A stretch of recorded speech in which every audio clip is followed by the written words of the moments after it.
Tina Clayton, inspired by her sister Tia Clayton, says, "It's my turn to shine." Plus, Athlos makes a big move to combat Grand Slam track. Speaking of Grand Slam track Philly takes place this weekend. Many Jamaicans will be participating. Will there be another Jamaican Grand Slam track champion? Welcome back to the channel, people. Welcome back to the channel. If this is your first time here, thank you for making it Peter Lloyd World.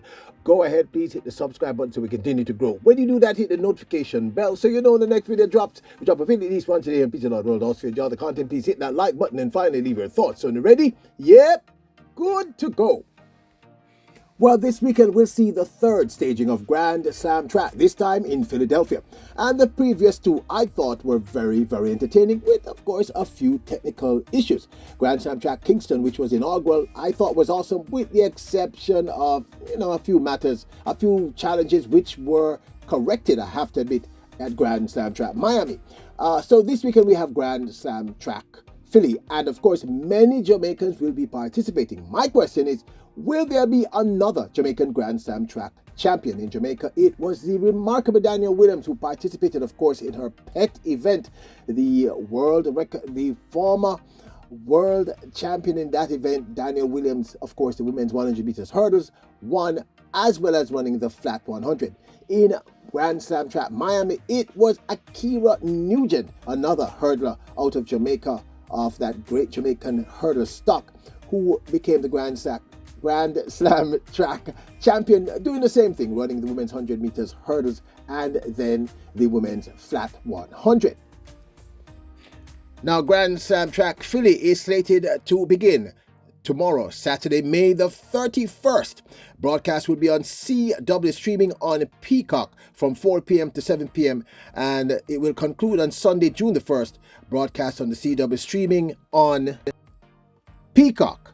But this time the streaming will take place from 3 p.m. until 6 p.m. And of course, keep it locked here to Peter Lloyd World. We will, of course, be covering this event. In the men's short sprint, the sole Jamaican will be BRYAN LEVELL taking on Christian Coleman, Zarniel Hughes, and of course Kenny Benwick, amongst others. No Jamaicans slated for the lineup in the women's short sprint, but it will feature the previous winner in both Kingston and Jamaica, Melissa Jefferson Wooden. There will, of course, be Gabby Thomas. Dina Asher Smith will also be on this one. In the men's long sprints, the 400 meters, we will see, of course, Jamaica's Siobhan Powell. In the women's, we will see, meaning the women's long sprint, Jamaica's Nikisha Price takes on a fiery, I'm talking about a heck of a lineup. Paulino, Alexis Holmes, Nazir. This is one heck of a lineup. In the women's short hurdles, Sydney McLaughlin Levroni will be participating. I'm really curious to see what she does here. There are three Jamaicans here. There will be ACKERA Nugent and Danielle Williams. Both are former Grand Slam champs, as well as Megan Tapper. They take on a stellar lineup. In the women's long hurdles, Jamaicans RUSHELL Clayton as well as Anjanette Knight will be featured, and one of our favorites, the American Anna Cockrell. This one is going to be sheer fire because there'll be no Sydney McLaughlin Levrone in this one, so it will not be like we know who's going to win. Of course, as I stated earlier, Jamaica's ACKERA Nugent became the second Grand Slam champion in the women's short hurdles. This, of course, she did in Miami. Actually caused herself to slow down a lot more than she would have if she just relaxed. As you can see, Messiah really fighting before she even got to 40 meters. And ACKERA Nugent, very relaxed, knowing that she has clearly the best personal best in this race, and pulled away and got herself her first Grand Slam championship. Yeah, I mentioned that wind reading at the start. It was 12.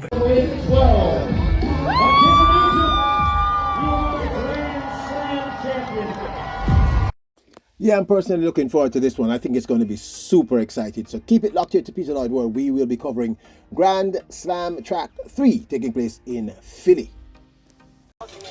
Introducing Peter Lloyd World merchandise, where style meets comfort. From trendy tees to cozy hoodies, we've got something for everyone. Elevate your wardrobe with our high-quality, fashionable designs that make a statement.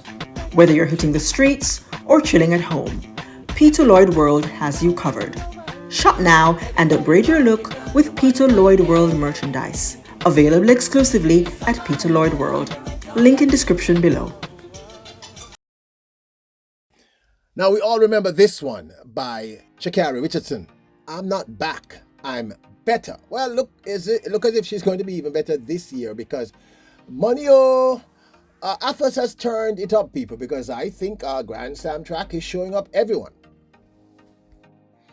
Sha Carri Richardson, Gabby Thomas, and Tamara Davis Woodall joining Athlos Track and Field League as athlete owners.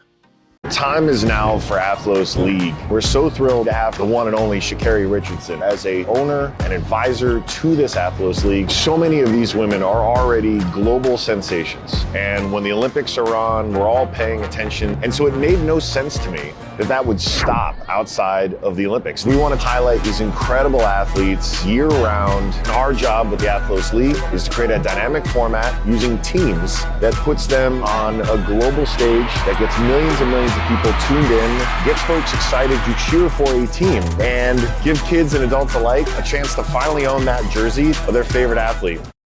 I think the obvious question everyone's going to ask is why didn't Sha Carri Richardson, and for that matter Noah Lyles, well, we know why Noah Lyles didn't, but why didn't Sha Carri Richardson join up with Michael Johnson for Grand Slam track? I mean, you know, she could have done Athlos as well and just made even more money.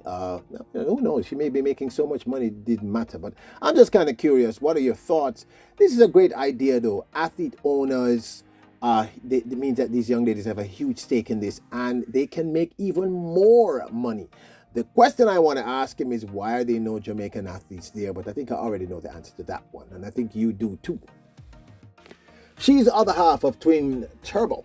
And the entire world has fallen in love with who we Jamaicans have been in love with for quite some time. The remarkable Twin Turbo, the Clayton twins, Tina and Tia Clayton. Now, if you remember, towards the end of their high school career, it was Tina Clayton who had taken over the reins as the sprint queen of the two. Both always showed tremendous talent, but Tina Clayton had become twice back-to-back world under 20 100 meter champion. She at one point, or I think does she still have, no, at one point she had the national record for under 20, which was her PB of 10.95, which she ran in her winning finals in the world under 20 the second time she defended. The first time she defended the title from the previous year. In a well-written article in the Jamaica Observer by Robert Bailey, staff reporter at the Jamaica Observer, Tina Clayton expresses her hopes, dreams, and her thoughts, and I really wanted to share this with you because, of course, they quote her directly, and that's always very, very important to me. Big up to yourself, Robert. Big up yourself. Had to give you your credit. You are due this credit. Very great, very good article, sir. Big up. But I thought this was really fascinating before I give you my take on this.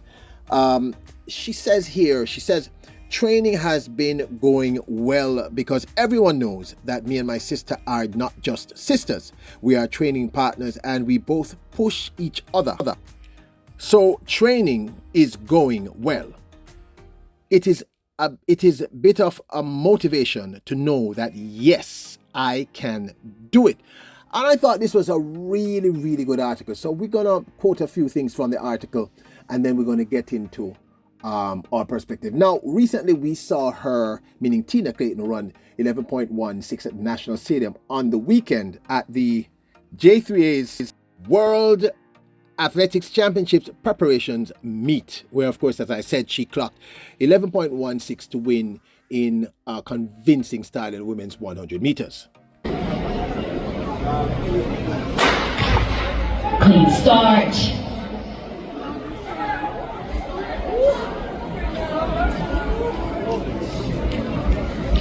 And that's Tina Clayton in lane 5, representing MVP, flash time of 11.16. So first off, Robert asked her if she believes she will be able to make the team this year for World Championships. given the fact that she's a little bit more mature. This is what she says. Tina replied, "The mindset is always high, but you know we are in a very ungrateful sport and anything can happen. But I have my goals and I have my mindset to make the team, so that is what I'm doing," Tina said. "Training has been going well because everyone knows that me and my sister are not just sisters, we are training partners and we both push each other, so training is going well."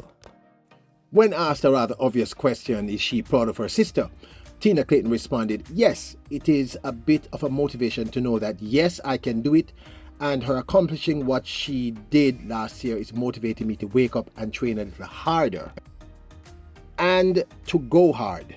But I'm taking things step by step. I know if it is in God's hands, then it will happen." Well, clearly it seems to be happening because we saw what happened at the Doha Diamond League when they walked away 1-2 with her sister running a world lead of 10.92 and she setting a new season's best, I believe, of 11.04. Gambunji gets a much better start than Shelly-Ann Fraser-Price, and also going well is Tia Clayton. Tia Clayton's just got this one at the moment. Van der Veken is close. It's going to be very tight on the line, but Clayton's going to get this. It's Tia Clayton, 10.92. Well, I said she's been running very well, and she's overtaken her sister. This was a great showing for Tina Clayton, as I said in a previous video. She was asked, Tina says she was pleased with her performance. Quote, "I'm feeling great. I'm grateful because I finished the race injury-free and I'm happy about that," she said. "I think this is one of the best seasons that I have had since I started out in the professional world, so I'm grateful. In terms of training and health-wise, this has been the best that I've been since I turned professional." Now this, of course, is my 2 cents. Look, it is always an excellent sign when an athlete, especially a young one, is absolutely honest with themselves, because she's right. This is the best we have seen Tina Clayton since she turned pro. Now, remember, we've had this conversation ad nauseum, but if you're new to us and if you're new to this concept, here it is. The truth is, of all the hundreds of thousands of athletes who go professional annually, meaning either straight from high school or directly from the collegiate scene, no more than about 2% of those athletes transition into becoming true professionals, and even less become top 10 athletes. Now, we've all heard it. We've heard the Stephen Francises, we've heard the Glenn Mills. I've said it. People far more knowledgeable about track and field have said it to you outside of myself. That transition is a very, very difficult transition. And the fact that her sister Tia Clayton has sort of just gotten into the groove last year, I even said last year, Tina may just take a little long. I've said the same thing about Serena Cole and others. Great speed in your high school years, according to Stephen Francis, the brilliant Stephen Francis, does not necessarily translate in you becoming a great professional athlete. It just doesn't. But what I've been seeing since the beginning of this year regarding Tina Clayton is really good. And I really believe a lot of it has to do with that insane 10.86 that her sister ran in the semifinals of the Jamaican national trials last year. The fact that her sister ran the 3rd fastest 100-meter time at last year's Paris Olympic Games, although unfortunately she didn't run it in the finals, she ran that time because of inexperience in the semifinals, meaning Tia Clayton. And we know that both of these girls do push each other. Remember when Tia Clayton just wasn't up to it? It was Tina Clayton we saw in an interview, what's her name again on TVJ? Can't remember her name. But she interviewed them and Tina was saying I have to basically be dragging her to training.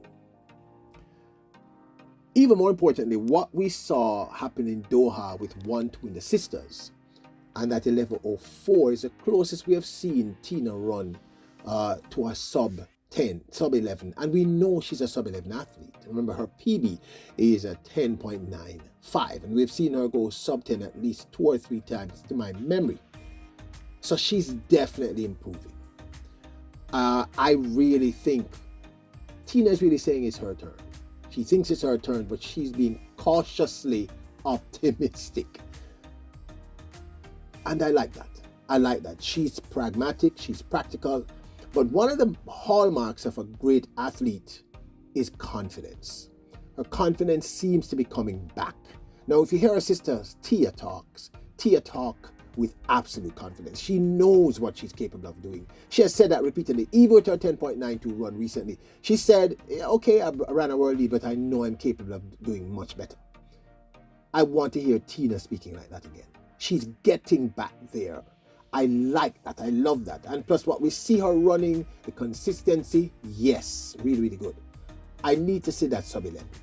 I don't need to see it right now because, as I said, it's still kind of early, but I want to see it. People, I don't know about you, but I would love to see both the Clayton twins make the sprint team for Jamaica. I mean, that would be one heck of a thing. Truly, I think it would probably be the first time a sprint team out of Jamaica featured twins from that country in the sprints at the highest level, and World Championships and the Olympics are the two highest levels. So do I think it's her turn? Do I think she's saying that? I think in her own way, like Neo in The Matrix, she's beginning to believe because she's seeing the progress. Her confidence is coming back. And remember, I've said to you repeatedly, in athletics at this level, what separates the superstars from the stars is confidence. Because pretty much they're all kind of close in terms of where they're at. It's the confidence, and I hear it coming back in her voice. She was never arrogant. None of the two girls have ever been, but I hear the confidence coming back. And that run that I saw in Paris, it gave me a lot of hope because, as you know, I'm a huge Tina Clayton fan. So it would be, do I think both girls can get there? Yes, but this, of course, is my 2 cents. Now, don't forget to support the channel. Check out our merch store at printify.com. I'll leave a link in the description below. And also consider joining the channel. Well, don't do that yet. You know what? Don't do that yet. Lay off that until I fix the issue. Don't forget to hit the subscribe button, the notification bell, and hit the like button. Remember, your royals, kings, and queens. Bless up.